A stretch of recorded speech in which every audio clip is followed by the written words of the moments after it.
Assalamualaikum warahmatullahi wabarakatuh. Sebelumnya kami ucapkan terima kasih kepada Ibu Dr. Fafi Inayatillah SPD MPD selaku dosen pengampu mata kuliah Bahasa Indonesia. Kami dari kelompok 2 akan mempresentasikan mengenai materi presentasi. Sebelumnya izinkan kami memperkenalkan diri terlebih dahulu. Perkenalkan, nama saya Yunanda Ningdewayanti Hidayat dengan NIM 220302248083. Selanjutnya ada teman saya yaitu Nuriska Novianti dengan NIM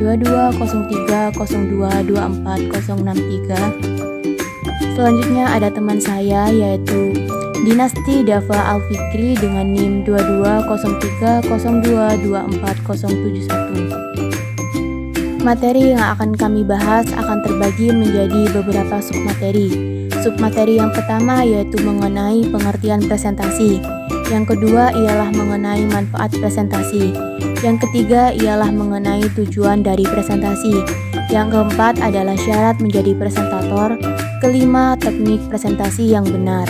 Dan keenam adalah jenis-jenis presentasi. Apa itu presentasi? Presentasi adalah kegiatan berbicara atau berkomunikasi di hadapan orang banyak untuk menyampaikan suatu gagasan, ide, materi, dan sebagai narasumber atau hal lainnya. Apa manfaat presentasi? Yang pertama yaitu sebagai bahan paparan suatu pokok bahasan inti. Yang kedua ialah sebagai media pembantu untuk penjabaran dari materi pelajaran sekolah atau suatu proyek kerja. Yang ketiga ialah kesan lebih eksklusif karena melibatkan alat presentasi. Keempat ialah audiens biasanya akan lebih jelas jika disertai dengan media gambar dari presentasi itu sendiri. Yang kelima ialah memupuk mental yang ada dalam diri si pembawa materi presentasi. Apa saja sih tujuan dari presentasi? Yang pertama yaitu menyampaikan informasi. Informasi yang diberikan dapat bermacam-macam, misalnya tentang strategi bisnis, pendidikan, gaya hidup, atau hanya berupa pemberitahuan tentang peraturan dan sebagainya. Yang kedua adalah meyakinkan audiens. Presentasi harus mempunyai banyak informasi yang memperkuat statement hingga bukti-bukti berdasarkan fakta lapangan. Yang keempat yaitu sebagai media promosi barang atau jasa. Presentasi juga dapat dilakukan untuk mempromosikan sebuah produk atau jasa kepada calon klien atau pembeli. Yang keempat ialah sebagai sarana hiburan. Presentasi juga dapat bertujuan untuk menghibur audiens seperti kegiatan stand-up komedi dan sebagainya. Apa saja syarat menjadi presentator? Akan dibacakan dan dibawakan oleh teman saya yaitu Nuriska Novianti. 4. Apa saja syarat menjadi presentator? Ada beberapa syarat untuk dapat menjadi presentator, di antaranya menguasai materi dan bahasa yang baik, memperlihatkan sikap yang tidak kaku dan tidak canggung, memiliki ketenangan sikap, sanggup mengadakan reaksi yang cepat dan tepat terhadap situasi apapun yang mungkin timbul saat presentasi, sanggup menampilkan gagasan secara lancar dan teratur, mempunyai keberanian. Lalu, apa saja teknik presentasi? Prinsip yang pertama yaitu prinsip motivasi. Ada beberapa cara agar seseorang termotivasi untuk mendengarkan sesuatu hal, di antaranya dengan menggunakan prinsip 5W1H. 1. What? Apa yang dibicarakan? 2. Who? Siapa yang diajak berbicara? 3. When? Kapan seorang pembicara itu melakukan pembicaraan? 4. Where? Di mana seorang pembicara melakukan pembicaraan. 5. Why? Mengapa ia melakukan pembicaraan. 6. How? Bagaimana cara presentator melakukan presentasi. Prinsip yang kedua yaitu prinsip perhatian. Pendengar akan mempunyai minat mendengarkan apabila pembicara dalam menyampaikan informasinya melakukan sesuatu hal yang menarik, baik itu bersifat aneh, lucu, sesuai kebutuhan dan bersifat menegur. Prinsip yang ketiga yaitu prinsip kegunaan. Pembicara menentukan terlebih dahulu kegunaan dari uraian materi yang akan disampaikan.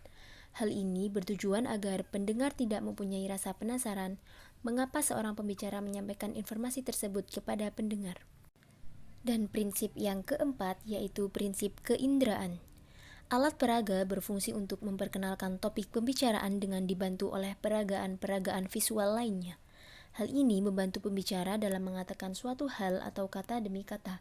Contoh alat peraga yang sering digunakan pada waktu presentasi yaitu OHP, Overhead Projector, slide, video, tape, grafik, gambar, brosur, dan lain-lain. Prinsip selanjutnya, yakni prinsip yang kedelapan, yaitu prinsip ulangan. Prinsip ulangan ini biasanya menekankan suatu topik atau maksud yang penting dari isi presentasi. Oleh karena itu, agar informasi yang penting dari suatu presentasi dapat ditangkap dan mudah dimengerti, hendaknya seorang pembicara mengungkapkannya secara berulang-ulang. Dan prinsip yang terakhir yaitu prinsip pengertian. Hal ini bertujuan untuk memudahkan dalam menangkap informasi yang diberikan kepada para pendengar. Oleh karena itu, ketika ada pembicaraan yang kurang dimengerti oleh pendengar, hendaknya diperjelas atau diberi pengertian. Ada berapa jenis presentasi? Jenis-jenis presentasi dibagi menjadi 4, yaitu presentasi dadakan atau impromptu, presentasi naskah atau manuskrip, presentasi hafalan atau memoriter, dan yang terakhir ialah presentasi ekstempor. Presentasi dadakan atau impromptu ialah jenis presentasi yang dilakukan secara mendadak tanpa persiapan apapun atau secara spontan. Dalam hal ini, pembicara ditunjuk langsung untuk menyampaikan informasi kepada para pendengar tanpa melakukan persiapan segala sesuatunya, baik itu mengenai tema pembicaraan maupun alat bantu yang digunakan, sehingga perasaan pembaca akan mengejutkan. Kelebihan dari presentasi dadakan atau impromptu ialah informasi yang disampaikan sesuai dengan perasaan pembaca yang sesungguhnya. Kata atau kalimat yang keluar merupakan hasil spontanitas, membuat pembicara terus berpikir selama menyampaikan informasi. Kekurangan dari presentasi dadakan atau impromptu ialah informasi yang disampaikan tersendat-sendat karena membutuhkan waktu untuk berpikir dan mengolah kata, tidak berurutan atau sistematis dalam menyampaikannya, karena secara mendadak untuk menyampaikan informasi. Terjadi demam panggung karena belum ada persiapan apapun mengenai apa yang harus disampaikan. Yang kedua ialah presentasi naskah atau manuskrip. Merupakan jenis presentasi di mana dalam menyampaikan informasinya, seorang pembaca melakukannya dengan membaca naskah. Tidak sedikit orang dalam menyampaikan informasi menggunakan naskah berupa teks. Setiap kata-kata yang keluar merupakan hasil dari sebuah naskah. Pembicara melupakan tugasnya yang utama, yaitu melakukan kontak mata dengan pendengar atau audiens. Kelebihan dari presentasi naskah atau manuskrip ialah informasi yang disampaikan sesuai dengan naskah yang telah dibuat. Penyampaian dilakukan secara berurut atau sistematis sesuai dengan naskah. Kekurangan dari presentasi naskah manuskrip ialah pendengar akan merasa bosan dalam mendengarkannya. Bagi pendengar tidak termotivasi untuk mendengarkannya. Tidak menarik dalam menyampaikan informasinya. Pembicara terlalu sibuk membaca naskah sehingga tidak melakukan kontak mata dengan pendengar seolah-olah acuh tak acuh terhadap pendengar. Yang ketiga ialah presentasi hafalan atau memoriter. Jenis presentasi yang dilakukan menghafal dari teks yang telah disediakan. Pembicara hanya melakukan persiapan dengan menghafal dari teks di mana isinya mengenai informasi yang akan disampaikan.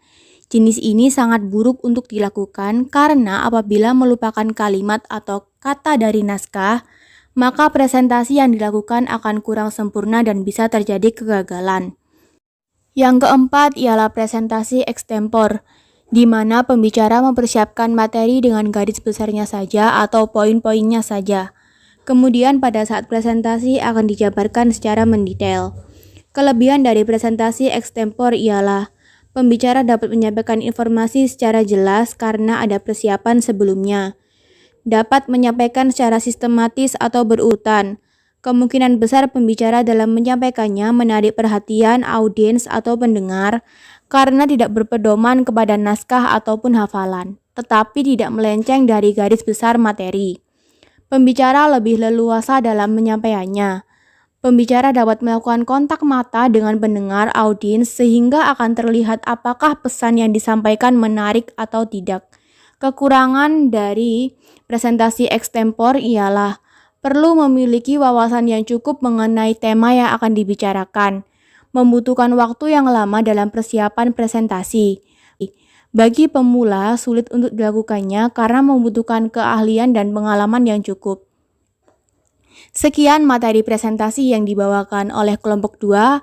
Kurang lebihnya, kami mengucapkan mohon maaf dan terima kasih.